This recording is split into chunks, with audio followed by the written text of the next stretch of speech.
ป่วยดอกเล็กเนื้อป่วยเลือดขาดประมาณป่วยสะกลเลยมาป่วยซองยมบซองยมมั้ยยมประดังป่วยเต้เลยนี่ยมปงรีบจอมเต้ดับประดังป่วยยมปราไม่ตะวีเตยป่วยพิจารณาสนะป่วยบางโดยซองยมหรือก็จอยมประดังยมเหมือนโยผู้หมวยเมื่อได้นะผู้ยมโยดับเมินมานี่ยมจริงจะดูปูออชรานั่นนะยมโยปูตะผู้หมวยเมื่อนะปูเสร็จบางโดยยมมาหายมากกับยมประดังปูตอนปูยมจอมเป็นปัญหาเรื่องไรชราเต้ป่วยเมื่อจริงขาดจะดูปูออกประมาณnó bắt quay ta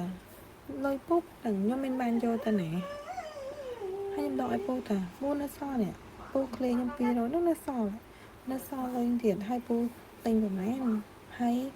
là bút thời khát của mấy anh gì tới lôi bút nó tôi bút cắt ở đây có bút nó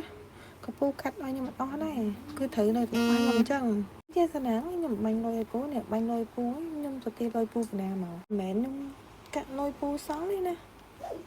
mua bịปูkhoa nhâm tăng bị đau mai sầm rạch máปูở miền cho xa mà nhóm tha thử sau nhóm bệnh nàyปูvàปูnơi tại xoài xoài mà nhóm lấy tham thời cho ba bác đóปูcái hai nhóm tới đó hai nhóm từ vừa bạc bọt tới nóปูปูbê lăng tớiปูđang chờ nãy kia đây vậy cũng thợ bạc nhóm bên tới đợi ba đây cáiปูvề thoáng và tam thầm ở đó cái đặt lôi cọ nó cứ cái traoปูtự mà cái cắt vôปูtự mòn ở đây tộc aiปูlụt tập nó nhưng gì phảiปูbên đây phải những cái con cô tậpปู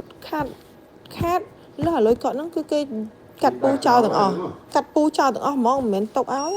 ปูvậy chẳng phải rồi mang lôi nhóm đấy còn chẳng cái mặt mình mặc cái đóng tayបើមិនដឹងច្បាស់កុំចង់ប្រថុយប្រយ័ត្នធ្លាក់ចូលនៅក្នុងអន្ទាក់ក្រុមអ្នកទិញលក់ហាងឆេងមាសតាមប្រព័ន្ធអនឡាញអស់លុយដោយមិនដឹងខ្លួន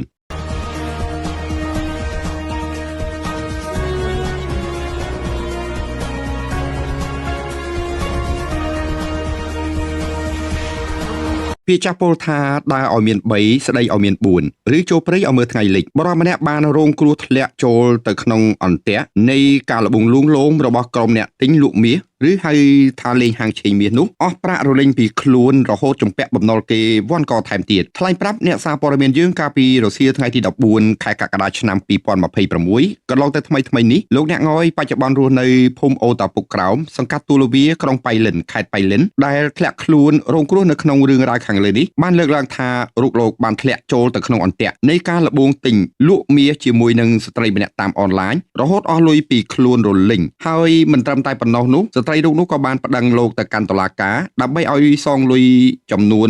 $60,000បន្ថែមទៀតផងដែរលោកអ្នកងយបានរៀបរាប់ឲ្យដឹងថាលោកបានស្គាល់ស្ត្រីម្នាក់ដែលមានឈ្មោះថាទីមីយ៉ាវតាមរយៈអ្នកលក់មាសនៅផ្សារសាមគ្គីហៅផ្សារប៉ាហ៊ីខេត្តប៉ៃលិនដោយអ្នកលក់មាសនោះក៏បានប្រាប់ថាស្ត្រីឈ្មោះទីមីយ៉ាវគឺជាអាជីវករលក់មាសនិងជាមេហាងឆេងធំនៅខេត្តបាត់ដំបងគ្រានោះលោកអ្នកងយក៏បានបន្តដែរថាបន្ទាប់ពីមានការទំនាក់ទំនងស្ត្រីឈ្មោះទីមីយ៉ាវរួចមកនោះដើម្បីបង្កើននៅទំនុកចិត្តនិងតាក់ទាញលោកឲ្យស្លុងខ្លួនឈ្មោះទីមីយ៉ាវក៏បានប្រើល្បិចលួងលោមអូសទាញឲ្យចូលរួមលេងទិញលក់ហាងឆេងមាសក្នុងចំនួនដំបូងនោះគឺបន្តិចបន្តួចសិនហើយគ្រានោះដែរក៏មានការនិយាយគ្នាផងដែរថានៅក្នុងចំនួនមាសមួយតម្លឹងគឺត្រូវកក់ចំនួន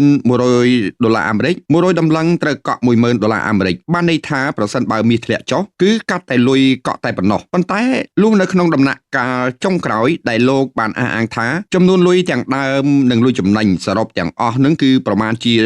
$128,000អាមេរិកដែលស្ត្រីឈ្មោះទីមីយ៉ាវបង្កកមិនព្រមទូទាត់ឲ្យដោយយកលេសថាជាប់រវល់មិនចេះចប់មិនចេះហើយនោះរហូតលោកសម្រេចចិត្តថានឹងបង្វិលទិញវិញចំនួន$700តម្លឹងហើយឲ្យដកលុយកក់នៅក្នុងនោះចំនួន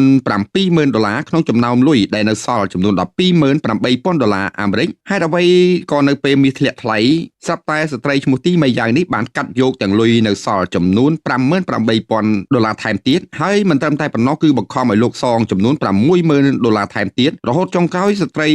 ឈ្មោះទីមីយ៉ាវក៏បានប្តឹងលោកទៅកាន់តុលាការទៀតផងយើងត្រឡប់មករំលឹករឿងនេះឡើងវិញលោកអ្នកងយបានលើកឡើងទៀតថានៅក្នុងដំណាក់កាលដំបូងបង្អស់ស្ត្រីរូបនេះធ្លាប់បានធ្វើការដោះដូរនិងប្រកល់មាសពិតប្រាកដឲ្យខ្លួនចំនួន1ទៅ2ដងផងដែរការធ្វើបែបនេះគឺជាការធ្វើផែនការរៀបចំទុកជាមុនឬអាចនិយាយថាដាក់នុយបោកដើម្បីឲ្យលោកមានការជឿជាក់ទាំងស្រុងថាអាជីវ កម្មអនឡាញរបស់គេគឺមានមាសពិតប្រាកដលោកអ្នកងយក៏បានបន្តទៀតថាបន្ទាប់ពីបង្កើតនៅទំនុកចិត្តបានហើយឈ្មោះទីម៉ៃយ៉ាក៏បានចាប់ផ្ដើមអូសទាញបំផុសបំផុលឲ្យលោកដាក់ទុនលក់នៅក្នុងចំនួនយ៉ាងច្រើនសន្ធឹកសន្ធាប់ក៏ប៉ុន្តែទោះបីយ៉ាងណានោះគឺចាប់ពីពេលនោះមកការទិញលក់គឺពុំមានមាសជាក់ស្ដែងប្រគល់ឲ្យលោកទៀតឡើយគឺមានត្រឹមតែការនិយាយលើមាត់និងការកំងខ្យល់តាមរយៈប្រព័ន្ធ Telegram ថាយក100តម្លឹងឬ200តម្លឹងដោយតម្រូវឲ្យលោកផ្ទេរប្រាក់កក់ឬប្រាក់ទិញដាច់ជាបន្តបន្ទាប់ដោយពុំឃើញមានមាសពិតប្រាកដលក់ប្រគល់ឲ្យពិតប្រាកដនោះដែរជាក់ស្ដែងកាលពីថ្ងៃទី26ខែមករាឆ្នាំ2026លោកបានផ្ទេរប្រាក់ដំណាក់កាលទី1ចំនួន$20,000អាមេរិកដោយផ្ទេរតាមធនាគារ Aclida ចំនួន$10,000អាមេរិកនិងសាច់ប្រាក់សុទ្ធចំនួន$10,000អាមេរិកបន្ទាប់មកនៅថ្ងៃទី27ខែមករាឆ្នាំ2026ឈ្មោះទីម៉ៃយ៉ាវបានអូសទាញឲ្យលោកកក់ប្រាក់ដំណាក់កាលទី2បន្ថែមចំនួន$20,000អាមេរិកតាមធនាគារ Aclida ដែលសរុបប្រាក់ដើមពិតប្រាកដគឺមានចំនួន$40,000អាមេរិកលុះដល់ថ្ងៃទី29ខែមករាឆ្នាំ2026ហាងឆេងមាសឡើងថ្លៃនាំឲ្យការវិនិយោគរបស់លោកទទួលបាននូវប្រាក់ចំណេញរហូតដល់ទៅ$88,000អាមេរិកដែលសរុបទាំងប្រាក់ដើមគឺមានចំនួន$12,800អាមេរិកហើយពេលនោះនៅពេលដែលលោកទីទូទាត់យកប្រាក់ចំណេញក្នុងចំនួនដ៏ច្រើននេះក៏ស្រាប់តែឈ្មោះទីម៉ៃយ៉ាវបានស្ដែងចេញនៅចេតនាទុច្ចរិតចង់ស៊ីដាច់ប្រាក់ដោយគិតវេះមិនព្រមបើកប្រាក់ចំណេញឲ្យលោកនោះទេដោយយកលេសជាបន្តបន្ទាប់ថាជាប់រវល់មិនចេះចប់មិនចេះហើយរួចប្រើអំណាចចិត្តខ្លួនឯងជាឯកតោភាគីបង្កកប្រាក់ចំណេញនោះទុករួចបង្ខំប្រើល្បិចឲ្យលោកយកប្រាក់ចំណេញនោះទៅទិញកាត់ហាងឆេងមាសបន្តទៀតចំនួន$70,000អាមេរិកដោយនៅសល់ប្រាក់ចំណេញចំនួន$58,000ទៀតដែលជននេះគឺមិនព្រមប្រគល់ឲ្យដោយបានប្រើល្បិចអូសបន្លាយនិងពន្យាពេលដោយចេតនារហូតរងចាំដល់ពេលទីផ្សារហាងឆេងមាសមានការធ្លាក់ចុះក៏ស្រាប់តែជននេះបានធ្វើការទូទាត់ទូរលេខខ្យល់ដោយចិត្តឯងរួចទម្លាក់កំហុសនិងបង្វែរមកទាមទារឲ្យលោកសងប្រាក់ខាតបង់ឲ្យទៅរូបគេបន្ថែមទៀតចំនួន$60,000អាមេរិកទៅវិញដោយដោះសារភូតភរថាប្រាក់កក់និងប្រាក់ចំណេញទាំងអស់គឺត្រូវកាត់អស់ហើយនិងនៅជំពាក់រូបគេថែមទៀតត្រង់ចំណុចនេះដែរលោកអ្នកងយបានបញ្ជាក់សារជាថ្មីថាការពីនិយាយគ្នាដំបូងនោះក្នុងចំនួនមាស100តម្លឹងគឺត្រូវកក់$10,000តម្លឹងចុះហេតុអ្វីពេលទិញ200តម្លឹងដែលតម្រូវឲ្យកក់$20,000អាមេរិកក៏ស្រាប់តែមាសធ្លាក់ថ្លៃស្ត្រីរូបនេះគឺមិនត្រឹមតែកាត់យកប្រាក់កក់ចំនួន$70,000ប៉ុណ្ណោះទេគឺកាត់យកទាំងលុយដើមដែលនៅសល់ចំនួន$88,000ថែមទៀតនិងបង្ខំឲ្យលោកសងចំនួន$60,000ក្រោមហេតុផលថាមាសធ្លាក់ថ្លៃនាំឲ្យខាតច្រើនទៅវិញជុំវិញរឿងរ៉ាវខាងលើនេះដែរស្ត្រីឈ្មោះទីម៉ៃយ៉ាវដែលរងការចោទប្រកាន់ខាងលើនេះក៏បានបំភ្លឺប្រាប់បណ្ដាញសារព័ត៌មាននៅក្នុងស្រុកមួយឲ្យដឹងយ៉ាងដូចនេះថាដំបូងឡើយគាត់អត់ដែលស្គាល់លោកអ្នកងយនោះទេប៉ុន្តែលោកអ្នកងយគាត់ស្គាល់អ្នកលក់មាសនៅប៉ៃលិនហើយអ្នកលក់មាសនោះបានប្រាប់ថាបើចង់ទិញហាងឆេងមាសសូមតាក់ទងទៅអ្នកស្រីផ្ទាល់មិនបាច់ទិញ2-3ដំណាក់កាលនោះទេដោយសារអ្នកស្រីគឺជាមេហាងឆេងនៅបាត់ដំបងបន្ទាប់មកលោកអ្នកងយក៏បានអេតទៅគាត់ដោយប្រាប់ថាស្គាល់តាមរយៈអ៊ីលក់មាសនៅប៉ៃលិនហើយក៏មានការទំនាក់ទំនងគ្នាឈានទៅដល់ការទិញលក់មាសដែលដំបូងឡើយអ្នកងយទិញ10តម្លឹងដោយទេតាមទូរស័ព្ទប៉ុន្តែដោយសារគាត់ខ្លាចលោកក្រឡាស់ពាក្យសម្ដីព្រោះថាហាងឆេងមាសប្រែប្រួលគាត់ក៏បានឲ្យកក់លុយចំនួន$1,000គ្រានោះលោកអ្នកងយក៏បានបាញ់លុយកក់ពិតប្រាកដមែនលុះប៉ុន្មានថ្ងៃក្រោយមកទើបលោកអ្នកងយបានទៅយកមាសដល់ផ្ទះគាត់ផ្ទាល់និងបានបាញ់លុយបន្ថែមឲ្យគ្រប់ចំនួនផងដែរស្ត្រីរូបនេះបានបន្តទៀតថាលក់បន្ទាប់មកទៀតលោកអ្នកងយក៏បានតាក់ទងទៅគាត់ទៀតដោយប្រាប់ថាចង់ទិញមាស5តម្លឹងដើម្បីលេងហាងឆេងពាក់ព័ន្ធទៅនឹងការលេងហាងឆេងនេះដែរស្ត្រីរូបនេះគឺបានបញ្យល់ថាការលេងហាងឆេងបើគេឲ្យលុយប្រគល់ឲ្យគាត់ប្រគល់មាសឲ្យវិញប៉ុន្តែគាត់ថាចង់កក់ហាងឆេងទុកពេលចំណេញលក់យកលុយចំណេញបន្ទាប់មកគាត់ក៏កក់5តម្លឹងទៀតហើយកាលនឹងដូចជាគាត់ចំណេញដែរហើយអ្នកស្រីក៏បានបាញ់លុយឲ្យដែរបន្ទាប់មកទៀតនោះគាត់ក៏ធ្វើអញ្ចឹងជារឿយដោយចំណេញលុយជាហូរហែទៀតផងដោយសារមាសកាលនឹងគឺទិញឡើ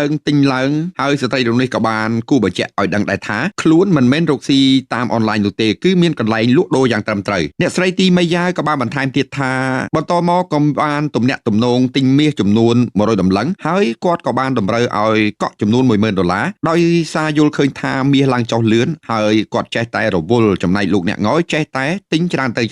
ហើយគាត់ទិញចេះតែចំណេញទិញទៅមាសឡើងទិញទៅមាសឡើងដូច្នេះនាំឲ្យគាត់ចេះតែទិញច្រើនទៅហើយគាត់ក៏ឃ្លាលុយចំណេញឲ្យច្រើនហើយដែរលុះចុងក្រោយមកទៀតគាត់ចំណេញច្រើនហើយត្រូវទូទាត់លុយឲ្យគាត់ប៉ុន្តែដោយសារអ្នកស្រីជាប់រវល់លុយគាត់អត់ដែលបាត់ទៅណាទេទាំងលុយកក់ទាំងលុយចំណេញប៉ុន្តែគាត់ទិញថែមគាត់ទេមកទិញម្ដង200តម្លឹងម្ដ ដង300ដំឡឹងដូច្នេះលុយដែលគាត់ចំណេញនោះគឺមិនទាន់បានទូទាត់ឲ្យគាត់អ្នកស្រីក៏យកលុយនោះធ្វើលុយកក់សិនហើយគ្រានោះលោកអ្នកងយក៏បាននិយាយប្រាប់ដែរថាពូអត់បានកក់លុយទេដោយសារលុយនៅនឹងហើយពេលនោះអ្នកស្រីក៏បានប្រាប់វិញដែរថាមិនអីទេចាំហើយចាំគាត់ទូទាត់ឲ្យបន្ទាប់មកលេខឡើងមាសចុះរហូតដល់500លេខហើយត្រង់ចំណុចនេះដែរអ្នកស្រីក៏មិនបានបញ្យល់ឲ្យបានក្បោះក្បាយនោះទេប៉ុន្តែបានបញ្ជាក់ថាការនឹងគាត់ប្រាប់ឲ្យលោកអ្នកងយលក់ដោយបានប្រាប់ថាខាតនឹងគឺវាចូលដើមហើយពូដោយថាលុយនៅខ្ញុំ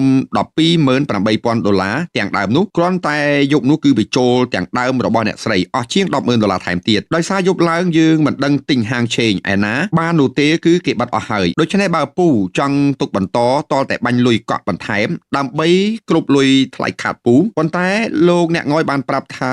គាត់អត់មានលុយទេហើយស្ត្រីនោះគឺបានប្រាប់លោកអ្នកងយឲ្យឃ្លាខ្លះទៅពូលក់ខ្លះទៅដោយសារខ្លាចវាចុះថែមទៀតបន្ទាប់មកគាត់ក៏អូខេលក់ចោលចំនួន200សិនហើយនៅសល់300ហាងឆេង$5,785អាមេរិកនៅនឹងអ្នកស្រីដោយអ្នកស្រីកាត់ខាតរាល់ថ្ងៃនោះហើយអ្នកស្រីក៏បានបញ្ជាក់ឲ្យដឹងដែរថាចុងក្រោយគឺលោកអ្នកងយបានប្រាប់ថាគាត់អស់ហើយគ្មានអីទេប៉ុន្តែប្រាប់អ្នកស្រីឲ្យទ្រាំបន្តិចទៅបន្តិចទៀតគឺមាសឡើងវិញហើយសួរអ្នកស្រីថាឥឡូវហាងឆេងមាសប៉ុន្មានហើយគាត់ចង់ទិញបន្ថែមដើម្បីទុកខាតលើគាត់ប៉ុន្តែអ្នកស្រីបានប្រាប់ថាអត់ទេពូនៅខាតទៀតខ្ញុំមិនអាចទិញឲ្យពូទៀតទេដោយសារអ្នកស្រីគឺមានមេនៅលើទៀតដែរហើយបន្ទាប់មកនោះគឺគាត់ថាគាត់ខាតអាលិញអាលុតអស់ហើយគាត់គ្មានលទ្ធភាពសងនោះទេហើយអ្នកស្រីធ្វើមិនក៏ធ្វើទៅហើយជាមួយគ្នានោះដែរអ្នកស្រីបានប្រាប់ថាលុយខាតច្រើនណាស់អីចឹងគាត់សុំតែ$60,000ទេដោយសារតែលុយពូខាត$20,000ទៅ$30,000គាត់ចេញសងជំនួសដូច្នេះរោគដំណោះស្រាយគ្នាទៅចង់សងរំលោះក៏បានដែរប៉ុន្តែឆាតទៅគឺមិនដែរតបអ្នកស្រីក៏សម្រេចចិត្តដាក់ពាក្យបណ្ដឹងទៅតុលាការខេត្តប៉ៃលិននៅខែ5ថ្ងៃទី8តែម្ដងពាក់ព័ន្ធទៅនឹងករណីនេះបើតាមក្រុមអ្នកច្បាប់គឺបានលើកឡើងថាសកម្មភាពរបស់ម្ចាស់ហាងឬក៏ហៅថាក្រុមហ៊ុនដែលធ្វើការជួញដូរមាសអនឡាញឬការវិនិយោគទិញលក់មាសមួយចំនួនតូចគឺមានចេតនាទុច្ចរិតមានន័យថាជាអំពើល្មើសច្បាប់បើមានភស្តុតាងស្ដែងឡើងតាមរូបភាព3ដូចខាងក្រោមដែលទី1គឺការប្រើល្បិចកលបង្កើតនៅទំនុកចិត្តคล้ายៗល្បិចតាក់នួយឬធ្វើការគីកោទុនវិនិយោគដោយគ្មានអាជ្ញាប័ណ្ណធ្វើអាជីវកម្មពីស្ថាប័នជំនាញជននេះបានរៀបចំគម្រោងការទុកជាមុនដោយដំបូងឡើយគឺព្រមប្រគល់មាសដោះដូរម្ដងឬ2ដងដែលតិចតួចបំផុតឬល្មមនឹងលួងចិត្តបានក្នុងគោលបំណងបង្កើតនៅទំនុកចិត្តคล้ายៗធ្វើឲ្យភាគីម្ខាងទៀតនោះគឺមានការជឿជាក់ទម្លាក់ទុនធំរួចក៏កែប្រែមកជាការទិញលក់តាមមាត់និងតាមប្រព័ន្ធ Telegram ដែលគ្មានមាសពិតប្រាកដបានន័យថាជាអាជីវកម្មខ្យល់ទាំងនេះបើមានការប្រើរូបភាពជាអ្នកលក់មាសនៅផ្សារនិងវិក័យប័ត្រផ្សារគឺគ្រាន់តែជាខែលដើម្បីបំភាន់ភ្នែកតែប៉ុណ្ណោះទី2ការបង្កកលុយនិងបង្វិលទូលេខលុយដើម្បីស៊ីដាច់នៅពេលដែលហាងឆេងមាសឡើងជននេះបង្កកលុយមិនឲ្យដកដើម្បីលាក់បាំងការពិតថាខ្លួនគ្មានមាសនិងគ្មានលុយទូទាត់ពិតប្រាកដលុះនៅពេលដែលហាងឆេងមាសធ្លាក់ចុះជននេះកាត់ទូលេខដោយចិត្តឯងដើម្បីរឹបអូសយកលុយដើមរបស់ភាគីម្ខាងទៀតទាំងស្រុងហើយថែមទាំងបោកប្រាស់តាមរយៈការយកលេសធ្វើជាទារលុយបន្ថែមទៀតដែរទាំងអស់នេះគឺជាឧបាយកលទុច្ចរិតក្នុងគោលបំណងកេងប្រវ័ញ្ចនិងស៊ីដាច់ទ្រព្យសម្បត្តិរបស់អ្នកដទៃយ៉ាងពិតប្រាកដទី3នោះគឺការខូចខាតយ៉ាងធ្ងន់ធ្ងរដោយទង្វើទុច្ចរិតនោះបានបង្កឲ្យមានផលប៉ះពាល់យ៉ាងធ្ងន់ធ្ងរទៅដល់ជីវភាពអាជីវកម្មនៃលំហូរសេដ្ឋកិច្ចនិងបង្កសម្ពាធផ្លូវចិត្តយ៉ាងខ្លាំងទៅដល់អ្នកដទៃនិងជនរងគ្រោះផងដែរជាមួយគ្នានោះចំពោះសំណួររបស់អ្នកសារព័ត៌មានយើងថាតើការរកស៊ីទិញលក់មាសឬលេងហាងឆេងរវាងស្ត្រីឈ្មោះទីមីយ៉ាវដែលជាម្ចាស់ហាងនិងលោកអ្នកងយដែលអះអាងថាជាជនរងគ្រោះខាងលើនេះថាជាការឆបោកតាមអនឡាញឬឧបាយកលទុច្ចរិតដែរឬទេត្រង់សំណួរនេះនោះគឺឃើញថាអ្នកច្បាប់ដដែលក៏បានប្រាប់យ៉ាងខ្លីថាសូមពិនិត្យមើលលើប្រតិបត្តិការនៃការរកស៊ីនោះតើមានចូលនៅក្នុងចំណុចទាំងប៉ុន្មានដែលបានរៀបរាប់ខាងលើនេះដែរឬទេដោយឡែកបើតាមការលើកឡើងរបស់មន្ត្រីជំនាញមូលបត្រកម្ពុជាបានបញ្យល់ថាការទិញលក់មាសតាមអនឡាញមិនខុសច្បាប់នោះទេប្រសិនបើអ្នកធ្វើប្រតិបត្តិការជាមួយក្រុមហ៊ុនឬហាងឆេងមាសដែលមានអាជ្ញាប័ណ្ណត្រឹមត្រូវពីស្ថាប័នរដ្ឋទោះបីជាយ៉ាងណាក៏ដោយនោះភាពស្របច្បាប់នេះត្រូវបានបែងចែកជាពីរទម្រង់ច្បាស់លាស់ផងដែរអាស្រ័យទៅលើប្រភេទនៃការជួញដូរមួយការជួញដូរហាងឆេងមាសលក្ខខណ្ឌស្របច្បាប់គណៈកម្មការមូលបត្រកម្ពុជាអនុញ្ញាតឲ្យមានការជួញដូរហាងឆេងមាសអន្តរជាតិតាមអនឡាញប៉ុន្តែអ្នកត្រូវបើកគណនីជួញដូរជាមួយនឹងក្រុមហ៊ុនឈ្មួញជើងសារដែលមានអាជ្ញាប័ណ្ណផ្លូវការពីនាយកករមូលបត្រកម្ពុជាប៉ុណ្ណោះភាពខុសច្បាប់ការវិនិយោគឬជួញដូរជាមួយក្រុមហ៊ុនឬបុគ្គលដែលគ្មានអាជ្ញាប័ណ្ណគឺខុសច្បាប់និងប្រឈមនឹងការចិញ្ចឹមចិត្តបោកប្រាស់ 2ការទិញលក់មាសដុំឬមាសគ្រឿងពិតប្រាកដលក្ខខណ្ឌស្របច្បាប់ការបញ្ជាទិញមាសគ្រឿងឬមាសតាមរយៈគេហទំព័រឬកម្មវិធីទូរស័ព្ទផ្លូវការរបស់ហាងគឺស្របច្បាប់ហាងមាសទាំងនោះត្រូវតែមានអាជ្ញាប័ណ្ណអាជីវកម្មនិងការទទួលស្គាល់ពីក្រសួងពាណិជ្ជកម្មនិងការទទួលស្គាល់ពីធនាគារជាតិនៃកម្ពុជាផងដែរភាពខុសច្បាប់និងហានិភ័យខ្ពស់ជាមួយគ្នានោះក្រសួងមហាផ្ទៃធ្លាប់បានព្រមានយ៉ាងម៉ឺងម៉ាត់ចំពោះការទិញលក់មាសដែលផ្សព្វផ្សាយអនាធិបតេយ្យ